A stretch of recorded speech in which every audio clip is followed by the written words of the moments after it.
wasn't much structure or consciousness in the development of what the next move was going to be. You were playing checkers the whole time and never playing chess. And so you end up with this monstrosity of a life and you have no idea where it came from. How did I end up in this job? Well, I took the job because I needed some extra money, and next thing you know, they asked me to move to California. Then I moved to California. Then I met a girl, and so I got her pregnant, and now I got the kids. I'm married to the girl, and I had this job for 25 years. At that time, I didn't expect to have this job for 25 years. How many times? Give me a yes. How many of you have ever heard people say something like that? Like literally, put a yes in the chat if you've seen this or had this experience where you start something and you have no expectation that it's gonna be a 20-year, 30-year thing.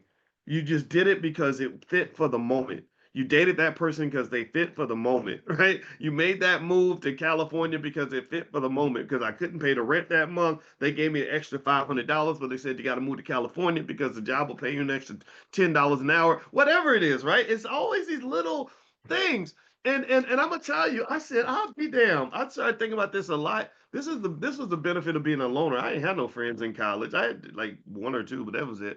Everybody knew me and I knew them, but I had always had this little bubble where I just didn't really connect directly with people. It's probably some weird mental illness or something.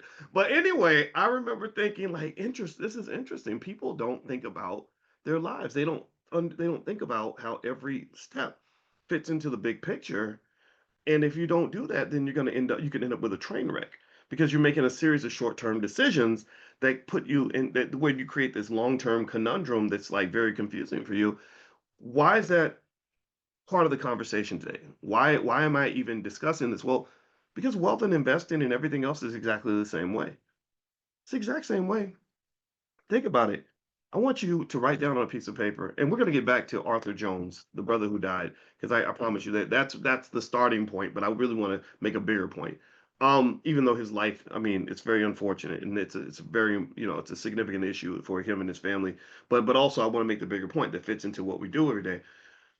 Um, I want you to one day sit down and make yourself very depressed. This is a very depressing exercise. I want you to try to see if you can calculate how much income you've had over the last like 15 years. Like I want you to write down, like if you make 60,000 a year, I want you to take 60 and then guess your average income over the last 10 or 15 years and multiply that, right? And look at how much money you've made over the last 10 or 15 years.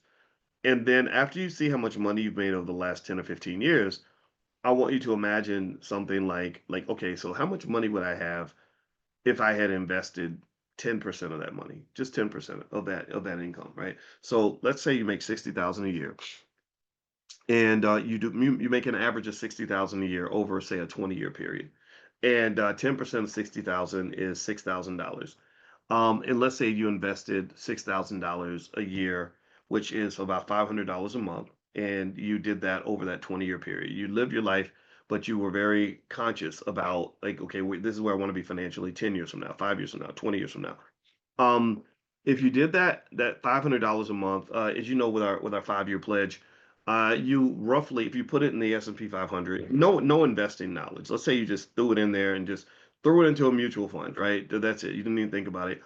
After about 5 years, you'd have about 38,000. After 10 years, you had about somewhere around 100,000. After 20 years, it'd be over $300,000, right? So you'd have $300,000 liquid in some account somewhere, and maybe some property or whatever it is, right?